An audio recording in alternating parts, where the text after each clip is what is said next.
sejamos iluminados pelo Teu Espírito Santo, que em nenhum momento a nossa vontade ela seja exposta aqui, seja falada, que as nossas ideias, nossos pensamentos, mas que possamos falar não somente da Tua palavra, aquilo que o Teu Espírito nos orientar, Senhor. E que isso sirva de lição para a minha vida e que sirva de lição para a vida dos meus irmãos. E que sejamos plenamente, Senhor, orientados pelo Teu Espírito Santo em todas as coisas. Senhor, nós te agradecemos por esse momento e pedimos que o Senhor nos dê uma visão da Tua palavra, Senhor Deus. Não só a mim, mas também a Tua igreja. E agradecemos pelo texto lido, Senhor Deus. Nós oramos no nome de Jesus. Amém. Irmãos, primeira carta do apóstolo Pedro, capítulo 5, verso 7, é o texto que nós estaremos compartilhando com os irmãos nessa noite. Diz assim o apóstolo Pedro: lançando sobre ele toda a vossa ansiedade, porque ele tem cuidado de vós. É um texto curto, não é um hábito nosso fazermos assim, mas hoje pedimos a Deus a orientação. E qual é o texto que nós deveríamos estar lendo juntamente com a igreja, o texto que nós deveríamos estar compartilhando com os irmãos.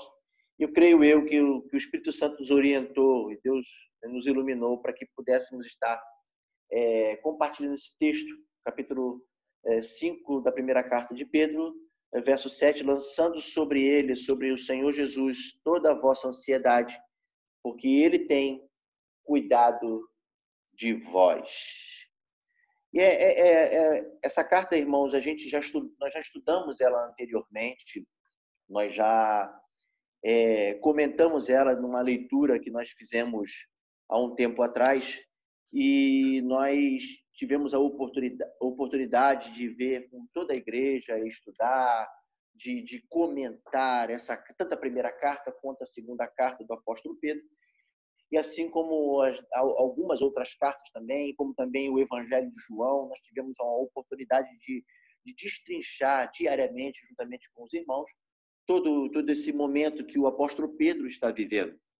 E Pedro escreve essa carta com o propósito, irmãos, de animar os irmãos que, por ocasião da perseguição que estava acontecendo naquela época, naquele momento, eles estavam dispersos, eles estavam confusos com tudo que estava acontecendo, com tudo que estavam vivendo naquele exato momento de suas vidas. Os chamados cristãos, que anteriormente eram reconhecidos como aqueles que eram do caminho do Senhor, e depois, mais à frente, na cidade de Antioquia, eles vão ser reconhecidos como cristãos. E esses irmãos que estão sofrendo perseguição, e o livro de Atos dos Apóstolos ele vai trazer essa narrativa por completo da perseguição que a igreja ela sofre no primeiro século, uma perseguição terrível contra esses cristãos.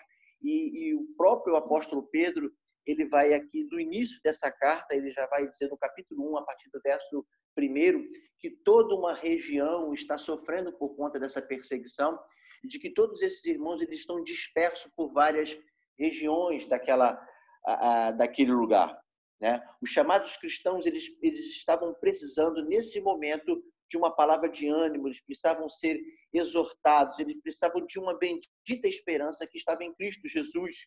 Tudo isso estava acontecendo num momento muito difícil que a igreja, e eles precisavam ser orientados quanto à vida que estavam vivendo e de agora por diante. E a gente tem algo que está acontecendo com essa igreja, porque isso acontece num momento muito, muito difícil. O Senhor Jesus ele passa por um período com os seus discípulos ensinando todas as falas a respeito do reino, ensinando a sua doutrina, impondo a sua autoridade sobre os seus discípulos, e num dado momento esse Senhor, esse mestre que está com esses discípulos, ele é assunto aos céus, capítulo 1 de livro de Atos dos Apóstolos, a partir do verso 8, esse mesmo Senhor, esse mesmo mestre, ele é assunto aos céus e agora diz a eles que eles precisam ser testemunhas vivas de tudo aquilo que eles ouviram, de tudo aquilo que eles vivenciaram em suas vidas. E com isso também, eles precisam fazer discípulos a partir desse momento. Aí começa a trajetória dessa igreja, onde agora os apóstolos que eram discípulos começam a sofrer a perseguição imposta pelos judeus, imposta pelo seu próprio povo, e agora eles passam de um certo momento, passam a ser perseguidos não só pelos judeus, pelos seus irmãos de nação, de pátria, mas eles passam agora a ser perseguidos pelo Império Romano. E aí essa igreja ela passa a sofrer perseguição, e as perseguições são terríveis. Tendo esses cristãos que já são antigos no Evangelho, que viveram com Cristo, agora estão sendo engrossadas fileiras por novos cristãos. Jovens cristãos que estão se convertendo à palavra, à doutrina do Senhor Jesus, e eles passam a viver um momento difícil. E ser cristão neste momento, nessa época, é como se eles mesmos assinassem a sua própria sentença de morte. É como se eles autorizassem a sua morte a todo e qualquer custo. Isso é o que os irmãos estão vivendo nessa época. É para essa igreja que o apóstolo Paulo está escrevendo essa carta, dizendo que eles têm que se manter firmes, eles têm que estar sempre animados, ele está exortando esses irmãos a viverem esse momento com a bendita esperança de que o Senhor voltará para buscar a sua igreja, e isso será para um fim muito proveitoso. É esse momento que essa igreja está vivendo. É esse momento que esses irmãos estão vivendo. Os irmãos lembram que nós estudamos o livro de Atos dos Apóstolos, e por volta do capítulo 8 de Atos dos Apóstolos, quando Paulo assolava a igreja, os irmãos lembram disso? Que nós estudamos e falamos que Paulo assolava a igreja, perseguia a igreja, torturava os irmãos, tirava as pessoas de dentro das suas casas, traziam para fora e humilhava essas pessoas. Paulo, capítulo 8 de Atos dos Apóstolos, a partir do verso 1, diz assim: e também Saulo consentiu na morte dele, de Estevão, e fez naquele dia uma grande perseguição contra a igreja que estava em Jerusalém, e todos foram dispersos, todos fugiram daquela região, pelas terras da Judéia e de Samaria, exceto os apóstolos. E uns homens piedosos foram enterrar a Estevão, e fizeram sobre ele grande pranto. E Saulo assolava a igreja, entrando pelas casas e arrastando homens e mulheres, e encerravam na prisão.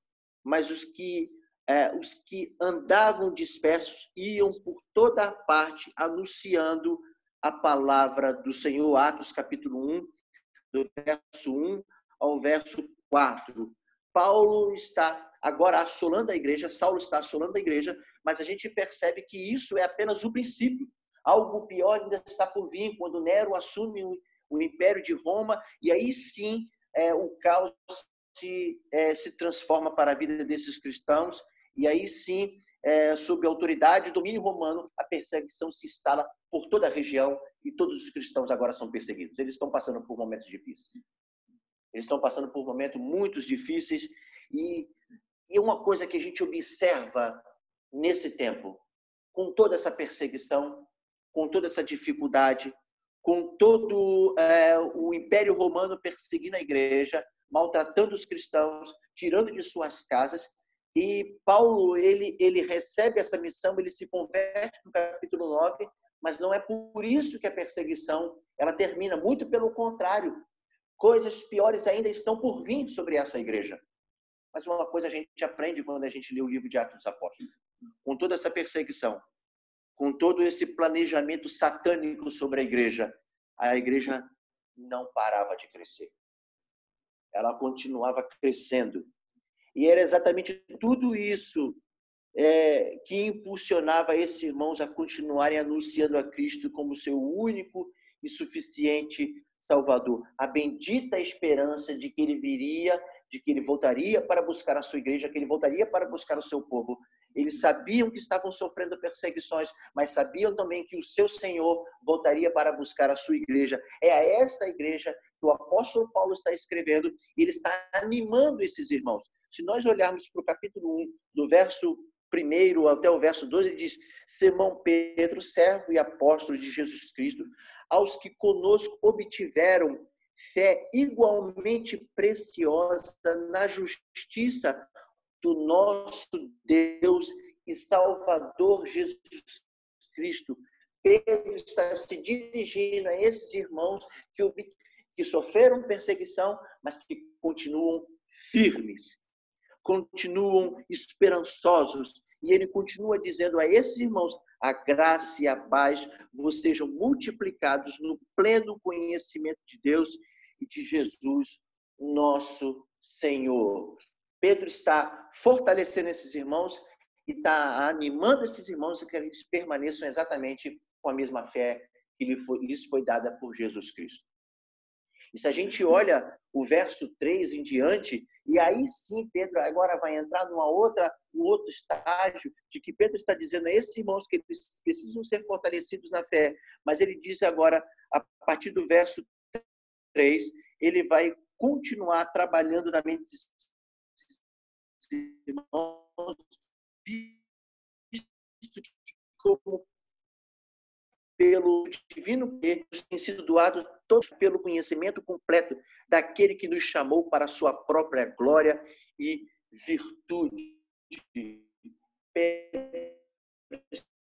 Está afirmando esses irmãos que eles precisam perseverar, que eles precisam continuar, que eles precisam viver a cada dia como se o Senhor voltasse naquele mesmo dia, que eles precisam permanecer na fé. E é com essa mesma disposição que o apóstolo Pedro ele está trabalhando na mente desses irmãos e lhes dizendo que, irmãos, vale muito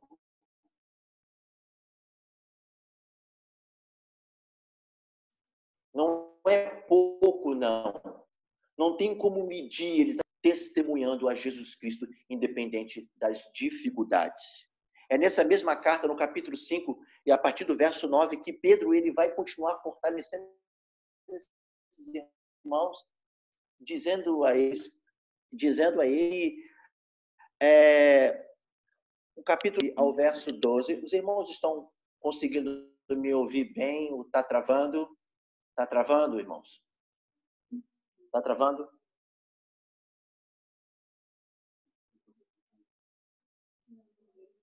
Eu vou tentar falar um pouco mais devagar para os irmãos, para a gente tentar caminhar mais um pouco. Pedro ele vai continuar afirmando a fé desses irmãos, para que eles tenham sua fé renovada e restaurada. Capítulo 5, do verso 9 ao verso 12. Capítulo 5, do verso 9 ao verso 12. Pedro vai dizer a esses irmãos, ao qual resistis firmes na fé, sabendo que as mesmas aflições se cumprem entre os vossos irmãos no mundo. E o Deus de toda a graça, em que Cristo Jesus nos chamou à sua eterna glória, depois de havermos padecidos um pouco, ele mesmo vos aperfeiçoe, confirme, fortifique, estabeleça. E a ele seja a glória e o poderio para todos sempre. Amém. Por Silvano, vosso fiel irmão, como cuido, escrevi brevemente, exortando e testificando a este a verdadeira graça de Deus, na qual estáis firmes. Pedro está trazendo uma palavra de ânimo e está fazendo um encerramento dessa carta dizendo que esses irmãos eles precisam permanecer firmes, precisam permanecer inabaláveis. Presta atenção, exatamente aqui no meio desse verso que ele diz: e ele mesmo vos aperfeiçoe, vos confirme, vos fortifique e vos estabeleça. Estabelecer significa fincar, é basear, está estabelecido, está firmado. E Pedro está dizendo que é nessa fé em Jesus Cristo, apesar de toda dificuldade, apesar de todo o problema, de tudo que eles estão vivendo, de todas as perseguições, mas que eles sejam fortificados, estabelecidos, confirmados e aperfeiçoados na sua fé em Cristo Jesus. É isso que Pedro está ensinando para esses irmãos. É isso que ele tenta passar para esses irmãos que estão passando por esse momento difícil. Nós tivemos a oportunidade de dar uma pincelada sobre o livro de Apocalipse, mas em estudos anteriores, nós também falamos sobre quando João ele é lançado na ilha de Patmos, que ele é lançado no tonel de óleo quente. Antes de tudo isso, os imperadores que estavam se levantando naquela época estavam perseguindo a igreja. E coisas terríveis estavam fazendo com esses nossos irmãos. O que o apóstolo Paulo, antes Saulo, estava fazendo com a sua igreja era apenas um princípio, era o início do que a igreja estava por receber ainda por conta do inimigo de vossas almas, de nossas almas. Quantos outros imperadores assumem o comando de Roma, e principalmente Nero, que ele atia fogo na cidade de Roma, a perseguição contra esses cristãos, e principalmente contra os novos cristãos que estavam vendo essa igreja sendo conduzida para a morte, pessoas estavam sendo martirizadas, esses cristãos estavam aterrorizados. E é esse momento que a igreja está vivendo, e aí é para esses irmãos que Pedro está escrevendo, dizendo para ele, vocês precisam estar aperfeiçoados, vocês precisam estar com a sua fé confirmada no Senhor, precisam estar fortificados e precisam estar estabelecidos. Irmãos, é lógico e evidente que nos tempos de hoje, nós não estamos passando, pelo menos aqui no nosso país, nós não estamos passando por um momento semelhante a esse que essa igreja do primeiro século está vivendo. Mas nós passamos por algum tipo de perseguição. Quer seja moral, quer seja ética, quer seja política, não interessa qual é o tipo de perseguição que nós estamos passando. Mas nós precisamos permanecer firmes, inabaláveis, fortificados, confirmados e estabelecidos no Senhor. A nossa fé, ela não pode sofrer variação de mudança. A nossa fé ela é única na pessoa do Senhor e Salvador Jesus Cristo, que nos deu a salvação, que morreu na cruz do Calvário, mas que ressuscitou ao terceiro dia. A Ele a glória, o louvor, o domínio pelos séculos dos séculos. É nele que a nossa fé precisa estar firmada. É nele que a nossa vida precisa estar estabelecida.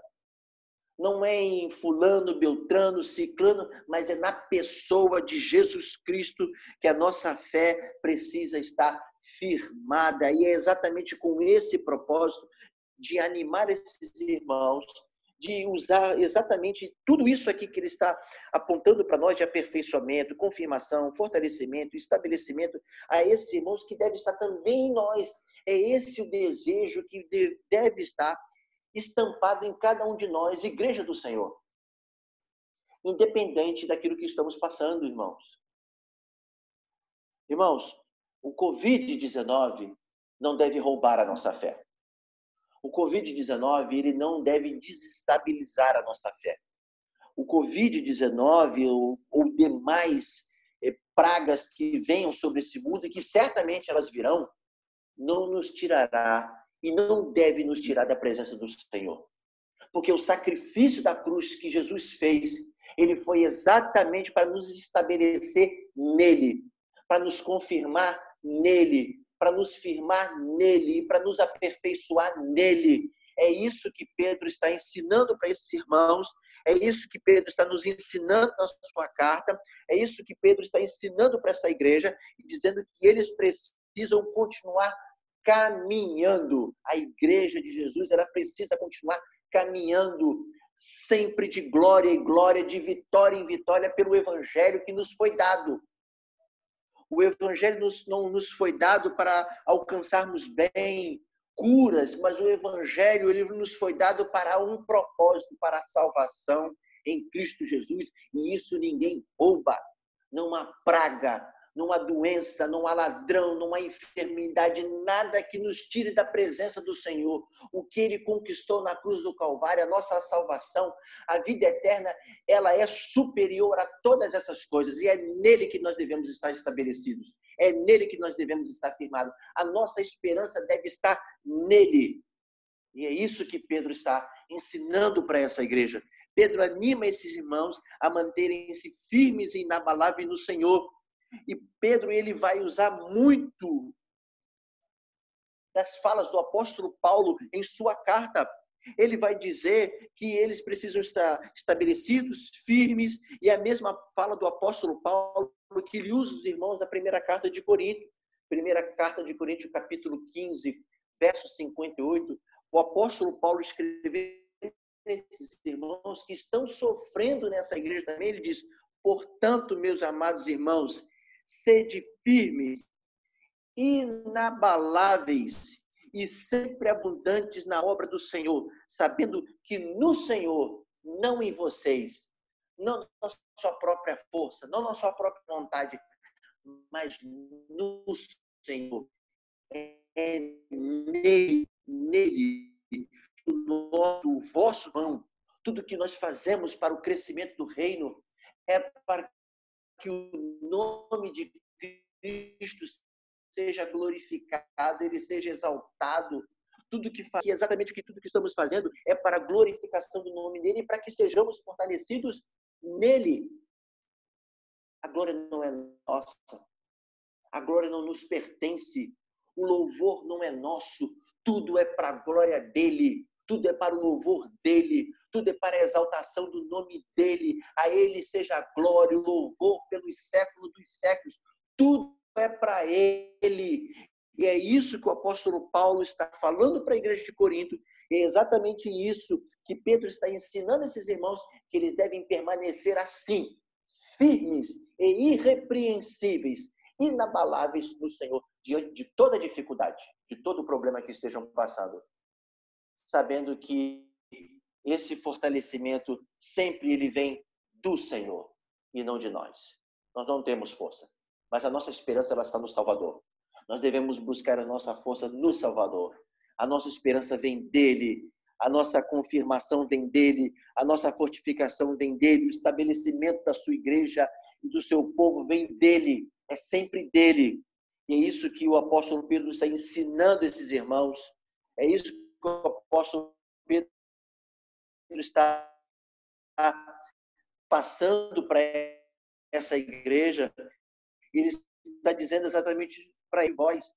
Certamente que esses cristãos estão passando por um momento de muita ansiedade, porque estão confusos, não sabem o que fazem. E é o encerramento dessa carta, esse capítulo 5, e Pedro pega tudo isso dessa carta, todo o momento que estão vivendo, e está dizendo, vocês precisam esperar nele. A esperança de vocês está nele. A pergunta que eu quero fazer para você nessa noite é claro, é óbvia, irmãos. Aonde está a sua esperança?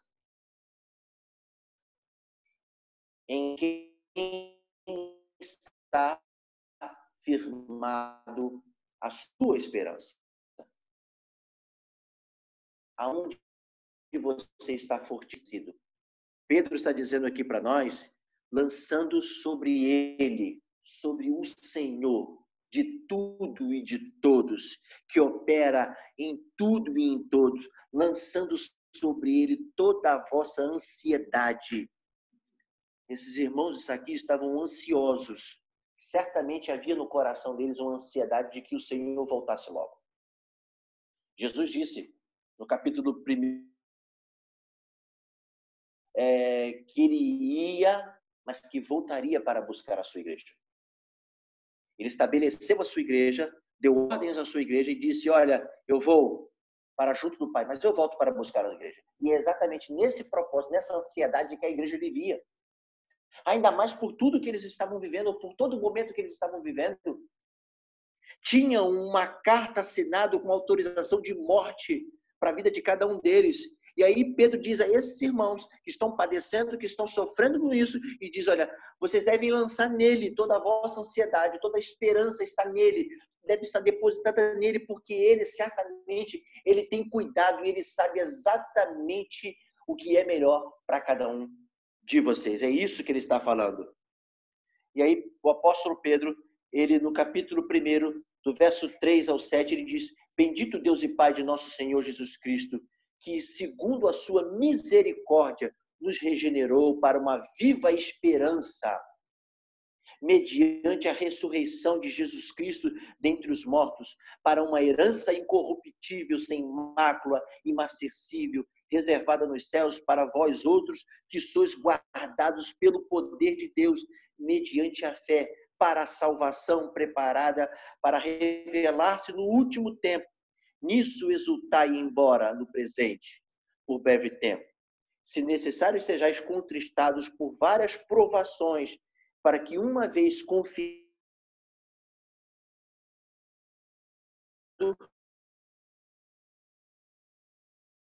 o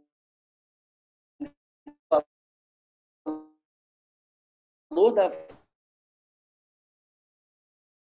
vossa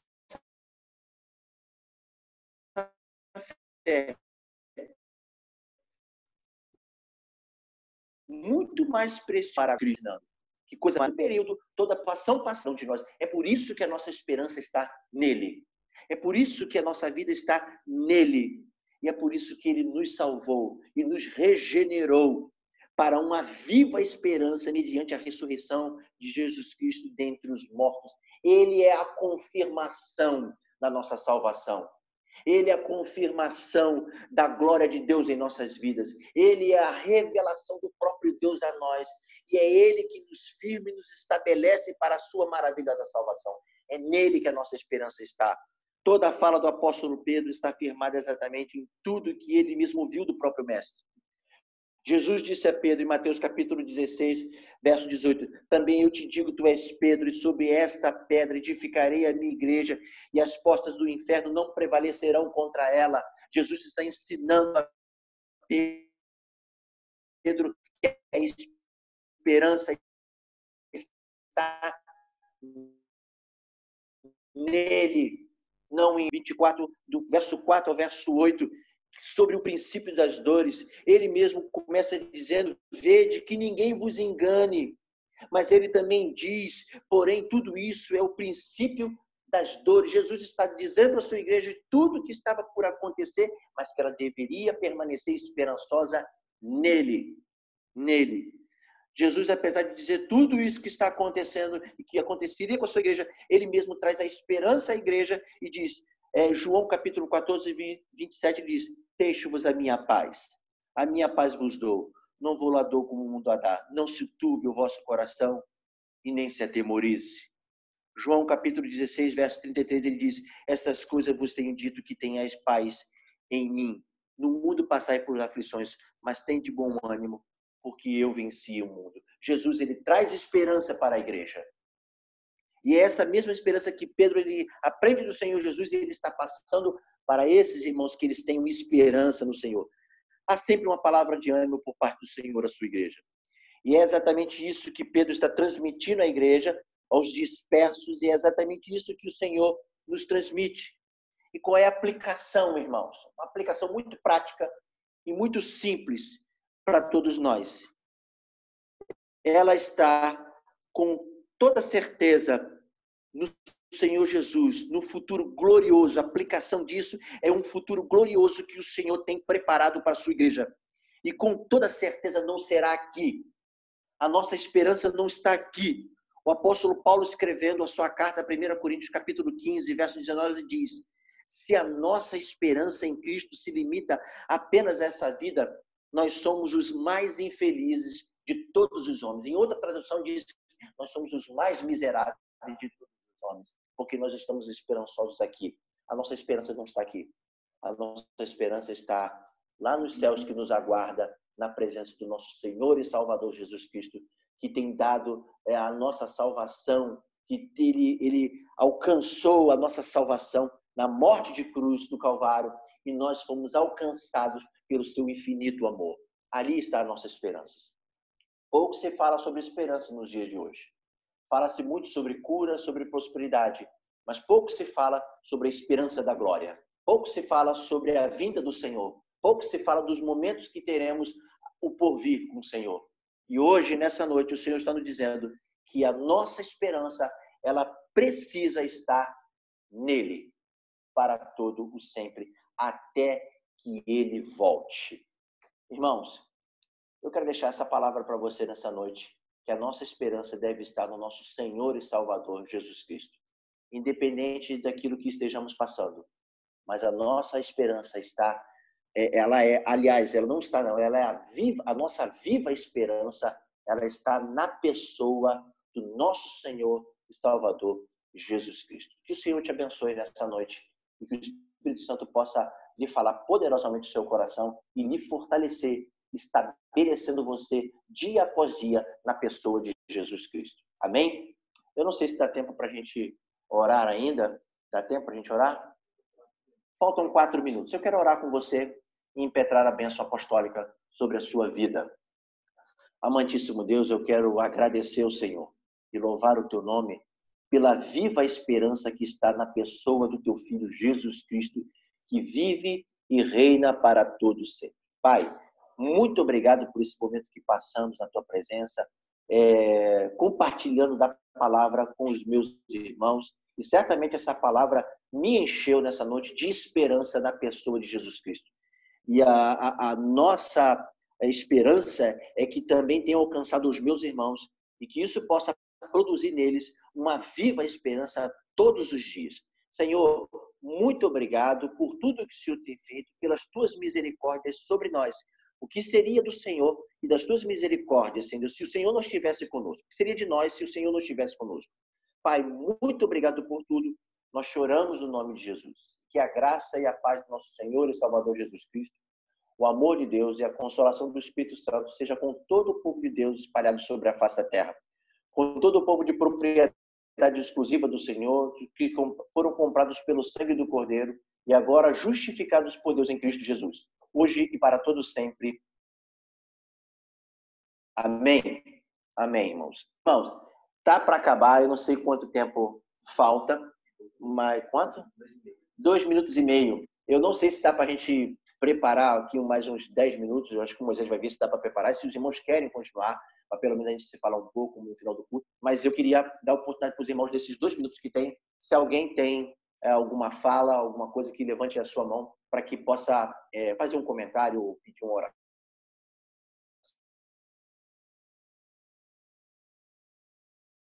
alguma coisa assim.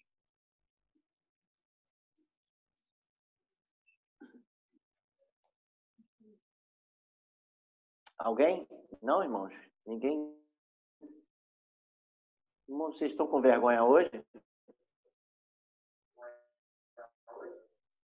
Não? Amém. Então, se ninguém tem nada para falar, né, irmãos? Então, nós vamos encerrar. Eu gostaria muito de ouvir os irmãos. É sempre bom a gente ouvir no final do culto, mas... Amém, irmãos? Wander, quer falar, Wander? Beijo nos irmãos, que a gente não pode fazer isso no pós-culto agora, né? Dar um abraço virtual dos irmãos, que a gente está morrendo de saudade aqui também. Tá bem? Amém. Mais alguém, irmãos?